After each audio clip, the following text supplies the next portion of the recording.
다음은 임종덕 의원님 질의해 주시기 바랍니다. 김현태 특임단장님 수고 많습니다. 제가 준비한 질문을 하기 전에 오늘 답변하신 내용 중에 좀 궁금한 거 몇 가지 추가로 한번 물어보겠습니다.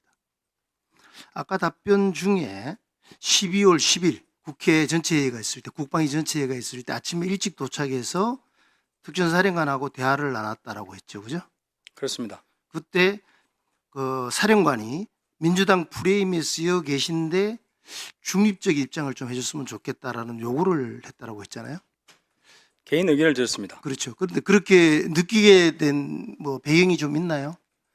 배경 한 가지입니다. 12월 6일 날 김병주 의원 유튜브에 참석하셨기 때문에 여론이 그렇게 흘러가고 있었고 그 부분에 대해서 제가 강조를 드렸습니다. 그 다음에 12월 10일 점심을 먹고 나서 그 휴식 시간 중에 그 이제 의원도 들어오고 전문위원도 들어와서 쭉 이야기를 아까 하셨는데 그 내용 중에 이제 모 회사의 변호사를 지원해 주겠다라고 이야기를 했다 그랬잖아요. 그 누가 한 이야기죠? 제 기억에는 부승찬 의원께서 말씀하셨습니다. 그게 그 약속대로 지원이 됐나요? 당시 기억나는 것은 외국에서 들어오고 있고 그리고 부회장 전문이면서 민주당에서 이제 믿는 잘하는 변호사다. 그래서 이제 붙여주겠다고 했는데 이후에 안 붙여진 걸로 알고 있습니다. 예. 그 다음에 아까 자수서 내용을 보셨다라고 이야기를 했고 그 내용을 좀 기억을 좀 하고 계신 것 같은데 이 자수서가 어느 시점에 누구랑 쓰여졌는지에 대해서도 알고 있나요? 자수서는 본인께서 12월 9일 검찰 출석 전에 작성하셔서 검찰에 제출한 내용입니다. 근데 그 자수서 본인이 그 발표를 한 내용이 언론에 다 나왔지 않습니까? 근데 거기에 써져 있는 내용을 보면은 좀 특이한 게 있었어요. 우리 그 김현태 단장이 주장하는 내용과 좀 다른 부분과 이야기를 쭉 하면서 저희 자수서 내용 시점과 내용에 대해서 김현태 단장이 잘 모르기 때문에 그럴 것이다 이렇게 이야기를 하고 있어요. 그 문장 기억나죠? 예, 사실 그 12월 10일 방에 있을 때는 저는 자수서에 대해서는 몰랐습니다. 단 제가 이후에 확인한 자수서 내용과 10일 날 박범계 의원을 만나고 오후에 진술한 자수서 내용이 다르다는 말씀을 조금 전에 드린 겁니다. 그렇죠.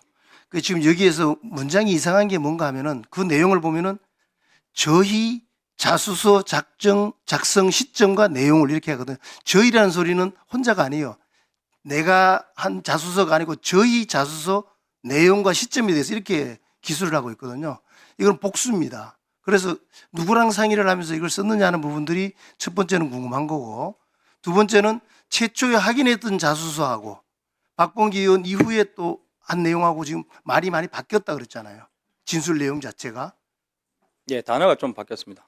그 다음에 자수서가 하나가 아니고 세 개 있다는 내용 혹시 알고 계세요? 예, 이야기는 들었고 네. 예, 두 번째, 세 번째 자수서는 제가 확인하지 못했습니다. 그건 시점도 잘 모르시는 겁니까? 시점은 한참 이후로 알고 있습니다.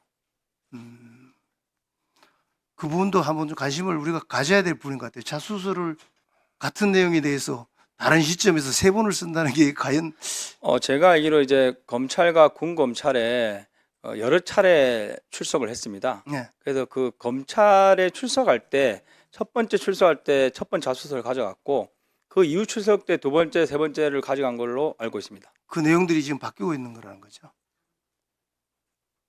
알겠습니다. 지금 쭉 진술하신 내용을 봤을 때 이 국회의사당으로 출동하면서 비로소 국회의사당으로 오는 걸 알았고 봉쇄, 그죠? 이 통제 임무를 받았다라고 이야기를 했는데 그 시점이 정확히 언제쯤 되는 거죠? 저희는 출발할 때부터 네. 건물 봉쇄와 확보였고 예. 저희 부대원들은 국회 도착해서 국회 온 줄 대부분이 알았습니다. 그러면 707 단장도 그 오기 전까지는 국회의사당에 대한 어떤 임무와 관련된 사전 단편 명령이나 뭐 이 국회의사당에 대한 설계라 아니면 와서의 행동 요령이라든가 계획 이런 것들을 전혀 생각해 본 적이 없다. 단지 봉쇄만 지시를 받았다. 이렇게 이해하면 됩니까?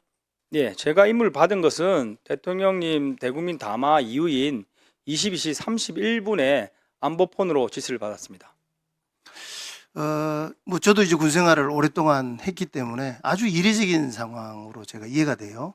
우리가 하다못해 훈련 하나를 하더라도 사실은 그 훈련과 관련된 상황을 부여를 받고 단편 명령을 받고 그 명령을 수행하기 위해서 계획을 수립하고, 그죠? 그 계획을 임무 수행하기 위한 각간의 임무들을 부여하고 훈련을 하잖아요. 그리고 훈련을 나오죠, 실제로. 작전은 이 절차가 좀 더 치밀하게 이루어지지 않습니까? 근데 이 국회의사당을 봉쇄하라는 지시를 받으면서 그런 일이 그전에 한 번도 아무런 지침이 없었다, 이렇게 이해하면 되는 겁니까? 네, 그렇습니다. 그래서 사실 저희 부대원들도 복귀 이후에 이게 뭐냐 이런 식으로 약간 그 왜 우리가 갔지, 왜 보냈지 이런 의구심을 많이 가졌습니다. 그러니까 완전히 이례적인 상황이다, 네, 이렇게 이해하면 되는 거고, 그것을 이해할 때 비로소 그 당일날 707 부대가 투입돼서 나갈 때까지 보였던 모습 속에서 우리 국민들이 의아하게 느꼈던 부분들이 이해가 되는 부분들입니다. 사실 사전에 계획되고 훈련되고 준비되었다라면 그런 모습을 보이지 않았겠죠. 그렇지 않습니까? 그렇습니다. 그리고 훈련되고 계획 뭐 되었다 한들 만약에 그 대상이 우리 국민이었다면 일체 하지 않았을 것입니다. 그렇죠.